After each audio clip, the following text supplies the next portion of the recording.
Let's bring in Mike Florio, Pro Football Talk Live, co-host, Football Night in America. More teams who are set at quarterback or not set at quarterback for the future? Oh, more that are, but every year now we're seeing this churn of teams who are deciding, yeah, we have a guy who's good enough, but we can do better. We want one of the best guys. We're going to upgrade from the guy we have who's maybe on the fringes of the top 20, and we're going to go try to get somebody better, whether it's through the draft, get yourself in position to get one of these rookies that comes in and takes the league by storm, or make a big play for one of the big names that's going to be out there this year, whether it's Aaron Rodgers, Russell Wilson, Deshaun Watson. So I think that teams are more willing than ever before to give up the bird in the hand, even if the bird in the hand isn't all that bad. Well, I wonder what the Lions do if Kenny Pickett grades out as he's the best quarterback and the Lions are on the clock, number one pick. You have Jared Goff, but do you pass on Kenny Pickett? I think if Pickett is the guy and the Lions have that pick, I think that's what they have to do. Not that having Matthew Stafford for a decade made much of a difference, but this is a team that is trying to completely rebuild identity, change culture in a dramatic way. It's not just Dan Campbell. It goes all the way to Chris Spielman. He's the guy who's kind of the overlooked straw that is stirring that drink, the old school mentality. That's where the bite your kneecaps comes from. It doesn't come from Campbell. It comes from Spielman. So Goff isn't that guy. Goff was the guy that they took on in order to get 2 first-round picks and a third-round pick from the Rams as part of the Stafford deal. Goff was you get an extra first-rounder if you take this guy off of our hands and take his contract. So I think they have to be looking quarterback. Goff is clearly not the guy. And if Pickett is, pull the trigger and off you go. I wonder, Mike, if Russell Wilson and the Seahawks maybe have a formula that's similar to what the Lions and Matthew Stafford had. And that is, let's just agree to part. Can you send me to one of these teams and get the most in return? Let's work together on this and maybe have something behind the scenes where it's amicable, sort of, and you guys go in your opposite directions. What do you think? Well, I agree, and I think that Russell has been trying to do that. The way that things got kicked up last year in the offseason, he comes on your show, and it's obvious he's not happy at that point. His agent says, my client doesn't want to be traded, but if he were to be traded, he would accept the trade to the Bears, the Cowboys, the Raiders, or the Saints. I mean, it's obvious where this is going. I think it's premature to start identifying teams. I know there was some reporting last week to that effect. There's a lot that has to happen before we know where coaches are going to be, where quarterbacks are or aren't going to be. But I agree with you. The time has come for a big decision to be made in Seattle, whether that's we're going to move on from the coach and bring in somebody who's handpicked to make Russell happy, or whether it's we're going to keep the coach and we're going to let Russell move on, or both. We're just going to hit the reset button and start over. And I think what happens the next 4 weeks, Dan, is going to be a factor in that, because they still have a chance to get over 500. They have a chance to sneak into the postseason field. Much different vibe if that's the end result of this season than what it looked like a couple of weeks ago when they were in crash and burn territory. Any games in jeopardy of being postponed? No, absolutely not, because the league's not going to do it. They're not going to do it. The commissioner said it Wednesday. They are not going to postpone these games. And one thing I'm trying to find out, and the league is being very elusive on this, shockingly, what is the minimum number of players that a team is expected to put in uniform? 48 is the maximum that you can have on game day. You got 69 on the roster. So you already have a 21-person buffer. So when I hear 10 guys on COVID, 15 guys on COVID, you got the ability to call up all of your practice squad guys. You can still get to 48. Once you start getting below 48, 45, 40, 35, where's that number? It's almost like a reverse Price is Right game. Where's that number where the NFL says that's not enough, where the union says that's not enough? And would they postpone a game if the Browns have fewer than 30 players who can dress? I don't know, and the league won't say. And part of me thinks, Dan, that they've got some double secret procedure that they would invoke where basically they can pull guys out of the stands and put them in uniform to get the games in, because they're getting the games in. That's one thing that's clear. They're not giving up the ticket money. They're not giving up the TV money. And Dan, this Browns-Raiders game especially, it's one of the NFL Network exclusive games. They have a minimum number of games that have to be exclusive to NFL Network to justify the subscription rates for cable, satellite, streaming. they got to have that game on there. They are playing these games. The question is, how good will these games be? How many guys will be in uniform? Yeah, I'm just trying to figure this out. It felt like there was a disconnect with the NFL and the NFL Players Association. So, what is the solution you think that they're going to are they able to come to some kind of agreement that over the final month of the regular season, this is what we're going to do when it comes to COVID? Well, they've reached an agreement on the return to play ability for a player who is vaccinated, asymptomatic, and positive. What you need to do to come back. It's not as stringent. It doesn't take as long to come back. Now, look, I've been saying for weeks now that if a player is vaccinated and positive and totally asymptomatic, there's no reason to keep him from playing. We've gotten to the point in this pandemic where we can evolve our thinking to a point where we say they're not transmitting it on the field. Look at all the fans in the stands. There haven't been outbreaks. Fans are in the stands, and surely plenty of them are positive. And you know how the masks are worn, dipped down over the chin. It's not a problem. It doesn't transmit in stadiums. It doesn't transmit in domes. It's not a problem there. And at some point, they need to address that, because the idea that you have healthy players who just happen to be positive for this virus, who are vaccinated, that you're just not going to let them play, that undermines the integrity of the game. How can it not, if you're not going to have the best players available for reasons unrelated to injury or true actual illness? That's where this needs to move in 2022.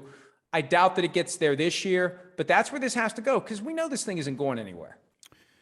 Mike Florio, Pro Football Talk Live co-host. Who would get a head coaching job sooner, Urban Meyer or John Gruden? Which league? USFL's coming back. Look, I think that it'd be easier for Urban Meyer, just because he didn't leave with that same stain of the language in the emails that Gruden had to walk out the door, basically tattooed to his resume forever. Meyer still denies, for example, kicking kicker Josh Lambo. He denies getting into a heated argument with Marvin Jones. He denies calling his assistant coaches losers. So it's harder to wrap your hands around one thing that Urban Meyer did that makes him permanently and forever toxic. And he's got, look, he deserved to be fired. He never should have been an NFL head coach. But he's one of the great college coaches of all time. And there's a lot of college programs out there. And there's going to be somebody that's thinking, hey, we may get this guy, right place, right time, and he comes in for a final act of his career of redemption that makes us a hell of a lot of money along the way. This just in that Taylor Heineke and Kyle Allen now on the COVID list. So I guess it's Garrett Gilbert who's going to be this is why that point spread has gone from 4 to 10 against the Eagles. This is what you're going to have on national TV. Kyle Shermer is another quarterback that they have. Garrett Gilbert, one of the many backup quarterbacks out there where you can interchange the last name and the first name and it all makes sense. And when you're down to that level of quarterback, you have a problem. But Dan, the league doesn't care. They don't care that it's going to be a debacle of a game. They don't care that it's going to be fatal potentially to Washington's playoff hopes. They're not going to move that game. They're not going to do anything to jeopardize the flow of cash into the coffers. It's that simple. And it's unfortunate, but that's their current attitude and approach. And it just doesn't fit with the current state of the pandemic, where this latest variant apparently is ridiculously contagious, but also Ron Rivera said today on radio in D.C. that 80% of his guys who are positive have no symptoms at all. Is there any update on Desean Watson? Oh, well, there is, and I'm glad you asked about him, because he's been forgotten since the trade deadline came and went. They're expecting some sort of a resolution to the grand jury proceeding by the end of January. And that kind of fits with the NFL's offseason timeline, although the quarterback carousel gets started mid to late January. We saw it last year with Matthew Stafford. Teams are going to start making decisions. It could be misdemeanor charges that ultimately are filed against Desean Watson, not felonies, which would be a difference from the league's standpoint. But as to the civil lawsuits, I was told last night, and this is how close that the Miami Dolphins came to getting Desean Watson, because the Dolphins wanted these civil lawsuits to be resolved. There are 22 of them. 18 of the plaintiffs were ready to go.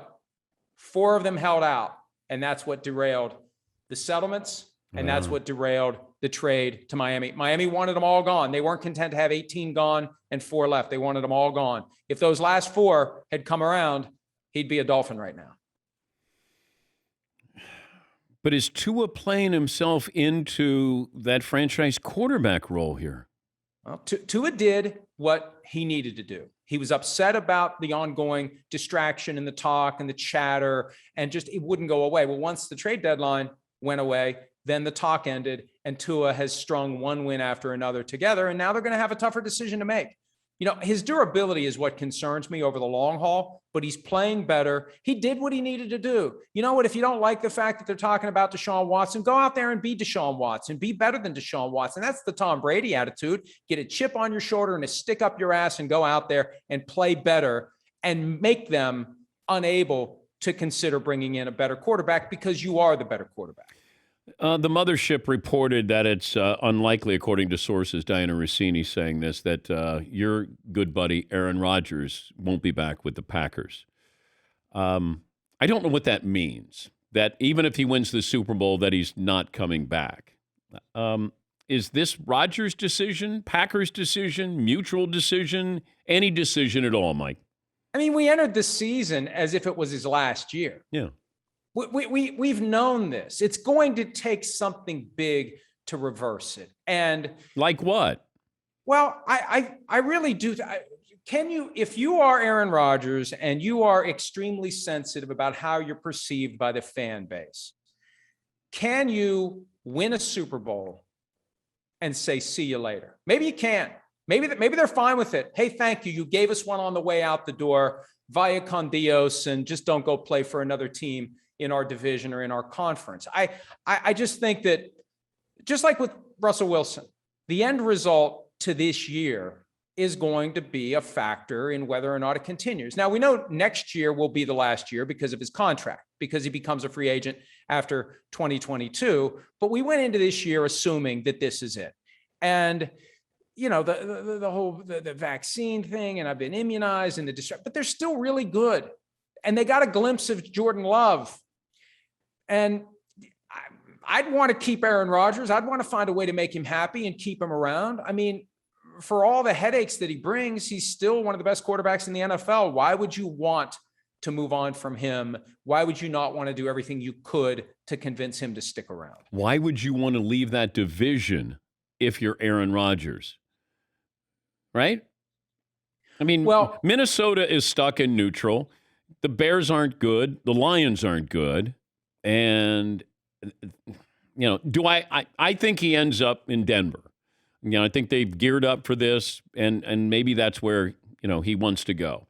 But it feels like you're going to have Deshaun Watson, Russell Wilson, and Aaron Rodgers. And, you know, those are pretty good prizes. If you don't get one, you get another one there. But I just feel like Rodgers is going to be a good soldier, do everything you asked me to do, and, you know, remember, you had guys who cover the Packers on a daily basis. Rob Domofsky covers them for the mothership. Said 5% chance he was coming back. And I went, he's coming back. The question is, how long does he stay?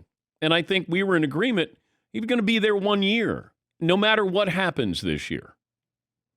Let's not rule out this possibility, Dan, that we're being grifted by Aaron Rodgers, that he just wants to be the topic of conversation, that he wants us to be talking about him, that he wants to be the center of attention, and maybe he ultimately does come back to the Packers next year. Okay. And if so, mission accomplished. Hang the banner behind George W. Bush. Mission accomplished, really and truthfully. He is the center of attention. We talk about him all the time. I mean, look at his toe injury.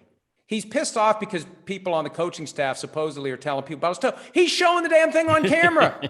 Every time he talks, he's talking about his toe injury. Hey, everybody, I have a broken toe. He's almost as bad as Ben Roethlisberger. And speaking of Roethlisberger, I mean, I'm intrigued by the Steelers as a destination for Rodgers, because why would you go to Denver? Didn't you watch the game last night? They got Patrick Mahomes and Justin Herbert in that division. But boy, the idea of Aaron Rodgers just about 100 miles up the road from me, I could go up and have a permani sandwich with him once a week and hang out. Because you two are buddies. Yeah, you guys. You know what's funny, Dan? He and I have a lot more in common than he would ever admit. I understand him because I'm a lot like him. Hopefully, well, not in the football way, and not necessarily in the good personality trait way. So, but I understand. You're both Aaron know-it-alls. You're both know-it-alls. Exactly. Both married. You want to see my toe? Yes. Let me see. You both love to talk about Aaron Rodgers. Yes. Yeah. He's good for business. Oh my God! You should have seen our numbers for November. He's great for business. Aaron, I said during the height of the whole I'm immunized and all that other stuff, I hope he never retires. I hope he stays with the Packers until he's 60. I hope it's every year, this drama. He's great for business. Thank you, Mike. Great to talk to you. Have a good weekend, All pal. right, you See too, you. buddy. That's Mike Florio. He's not afraid. Pro Football Talk Live co-host and, of course, contributor to Football Night in America.